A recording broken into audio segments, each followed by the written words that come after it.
Hello again, everyone. I know it's kind of been a while. I keep saying that I'm going to put these out more frequently, and then life always seems to get in the way. And that's actually what's going to be a major kind of theme of this video. We're going to bounce around to a lot of different places.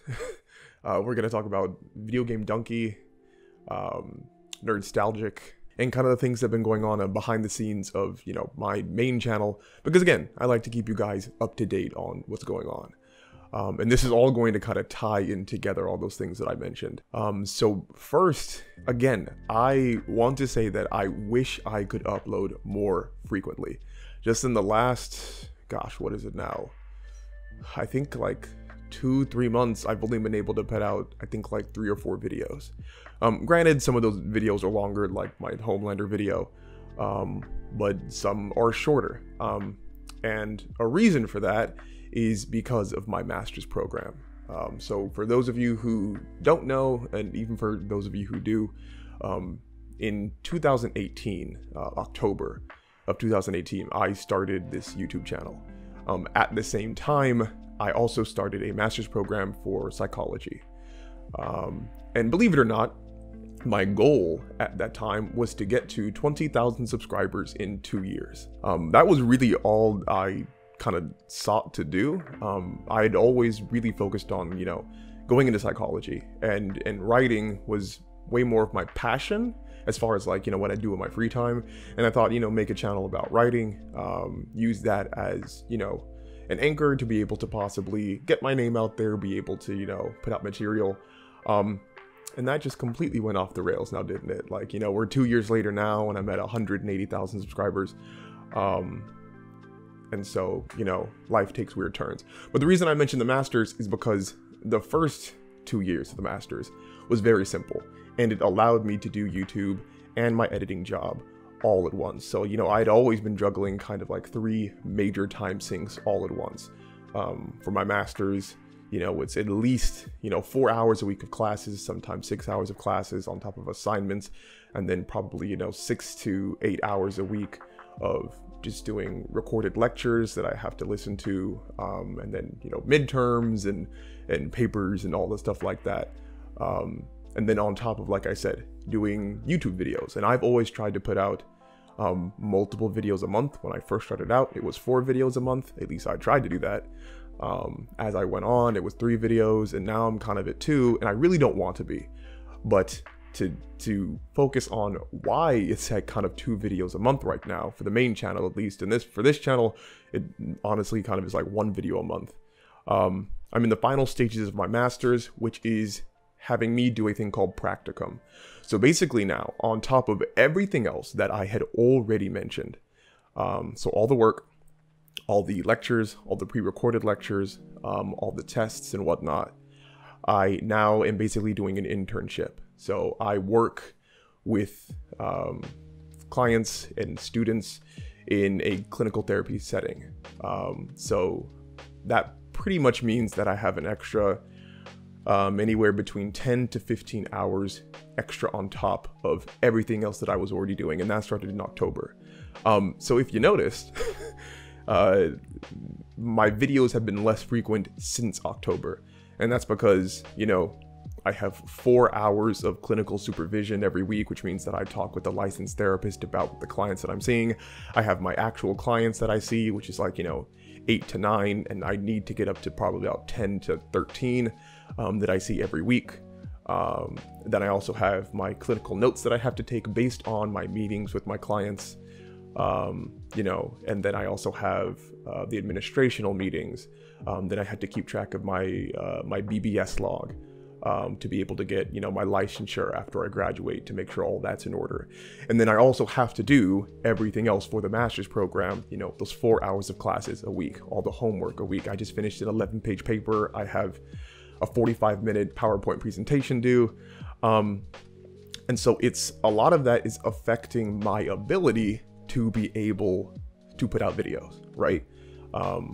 And in my last video, I know I looked dreadfully tired, and honestly, maybe even in this video, I look tired. I feel a lot better, but I'm probably so used to stress that I don't really even recognize it anymore. But all of that was to kind of bring in this, I don't want to say psychological side, but one, to give background, but two, it's like I'm studying psychology and I'm practicing to become a clinician. And I always try to keep in mind what that means for my work ethic and how it's affecting me, right? And previously on this channel, I talked about going into kind of like the mindset and the psyche and like the background, the psychological background of what it means to be a YouTuber. Because it's not easy. You know, as much as everybody says this is a dream job, and really it is. It's completely a dream job. I will never not say that. But it's also not for everybody. You know, like, I'm lucky that I'm the type of person that I don't live on social media. I never have, and I probably never will. But now my income is tied to social media.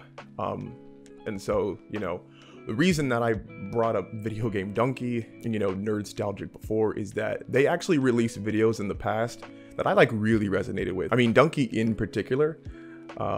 So just recently, if you don't follow Video Game Dunkey, or know anything of what I'm talking about, because a lot of you may not, he basically puts out 4 videos a month, doing video game reviews, you know, just video game kind of like comedy content.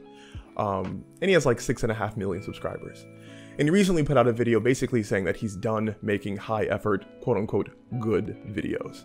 And he basically said it because, you know, it was seeing how other YouTubers who put out lower quality content more frequently were basically getting way more views, that he was going to try to adopt that model. Of course, I completely think that he's just trolling and joking and everything, and even if you watch his videos, I'll put them in the description, you'll see that he's probably not done making high quality content. He's just a comedian, and this is his kind of style of being able to do this.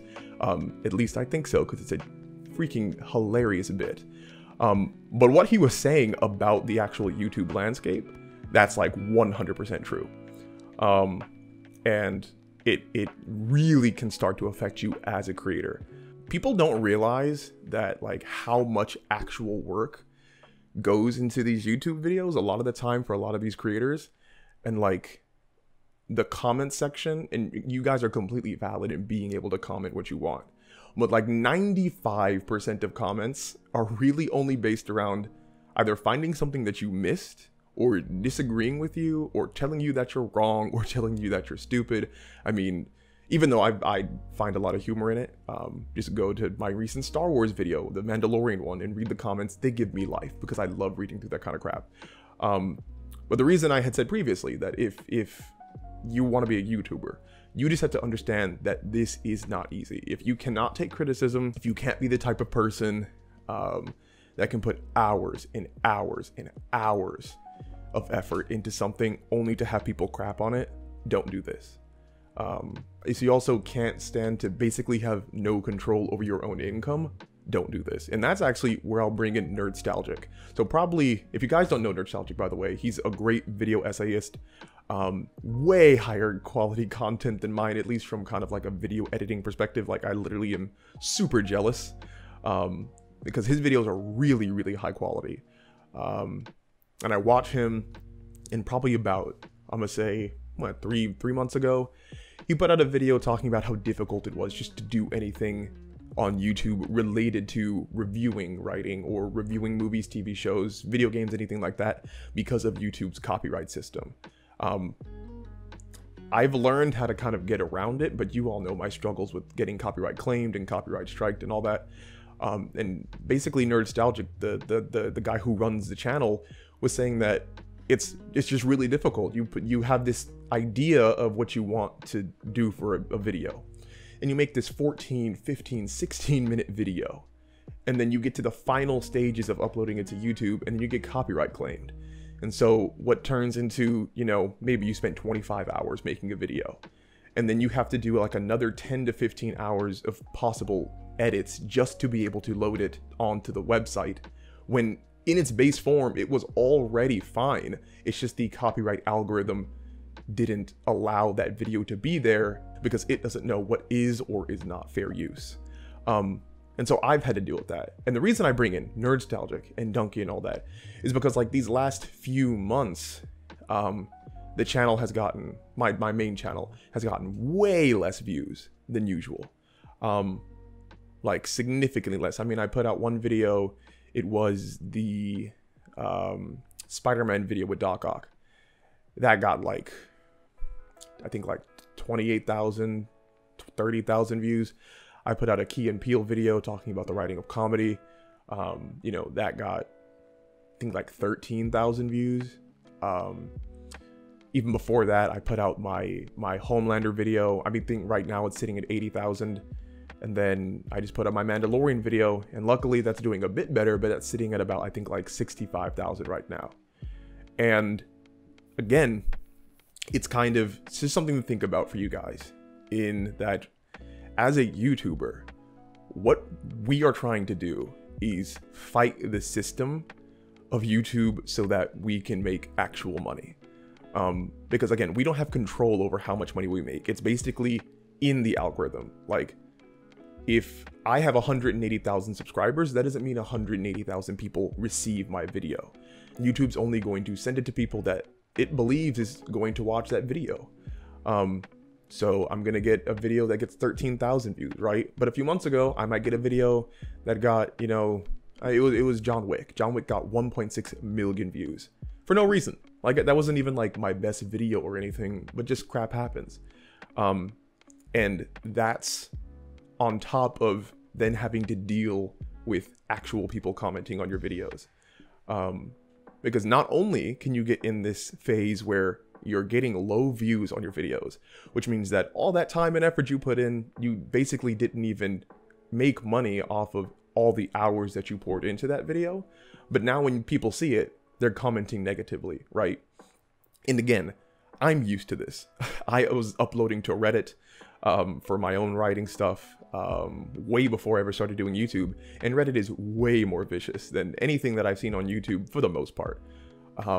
So like, and I'm a person that understands my own self-criticism and where I need it to be. So it's not something where I'm taking all of this, you know, really negative stuff to heart. But for anyone else who's looking to become a YouTuber, this is something to really think about. Can you take criticism? Can you take weeks at a time where you're making very little money, even though you're putting in a ton of effort? Like, honestly, again, you guys have no idea how much Patreon really helps. Like, for you people who also use me as an editor, for your own personal stuff, for those of you who've reached out and talked to me, like, that's how I'm able to stay afloat during months like these. Because in the last, I think, you know, 2 months, I've made a third of what I was making before. And luckily, I don't have a lot of expenses. I like to save money. But this is the type of thing to think about when you are thinking, oh, I want to make content, or like, why does this YouTube creator not put out content like he used to, or like, why is their content different? We're people, we're human beings. And a lot of what goes into making YouTube content is based around, one, how are we going to put food on the table? And two, how are we going to present ourselves and our art and our work to the world? I know you guys may not think that certain channels are artistic, but like, believe you me, like, there is an insane amount of work that goes into these little 10, even 8-minute videos that people put out. And when they don't get the feedback that they want or the revenue that they want, it can become, you know, this really burned out mental struggle of being able to put out content. And that's difficult, right? Like, again, I'm studying psychology, and I have the blessing of being able to kind of like psychoanalyze myself and understand, you know, if I'm feeling down, you know, if I'm not motivated. Like, even today, this video in itself, I wasn't thinking I was going to make this video because I was thinking, oh, I have so many other things to do. But I realized that I can make time, and I'm not that burnt out. Like, you know, I realized like this would be good. This would be good to talk about it, right? And being able to recognize it in myself. And I think that's important for anyone out there who wants to do this yourself, just to prepare yourself for it. So, and on that note, I definitely understand that I've missed like talking about probably the last 3 videos that I uploaded. I will definitely make another video for that. This one is already getting long enough as it is. And then I have a pretty big announcement probably coming in the next few weeks, hopefully, that I'll be able to share with you guys. But I hope this was kind of informative, a little bit more background. If you guys have any questions or whatnot, just ask me in the comments. Because again, I'm gonna try to respond a lot more. Especially when I post a video, I'll be on there a lot. Like, I read almost every comment for this channel. If you want to support the channel on Patreon, that'd be absolutely fantastic, especially for times like these, because it keeps me afloat so much. And I cannot thank you guys enough. It's really special. And yes, I will definitely be putting out a bit of those background to those videos I put out before, and talking about what you guys pretty much want. I have more editing stuff. Like I said, I have those written out. As far as your submitted paragraphs, I'm still going to be doing those, don't worry. And this Christmas break is going to help a lot with my uploads, so be looking out for that. No, this is why I haven't been uploading as frequently, but I'm still going to keep trudging along, and this is something to keep in mind if you want to be a creator too. So hope that helps you guys out. As always, it was a pleasure, and I'll talk to you all again soon.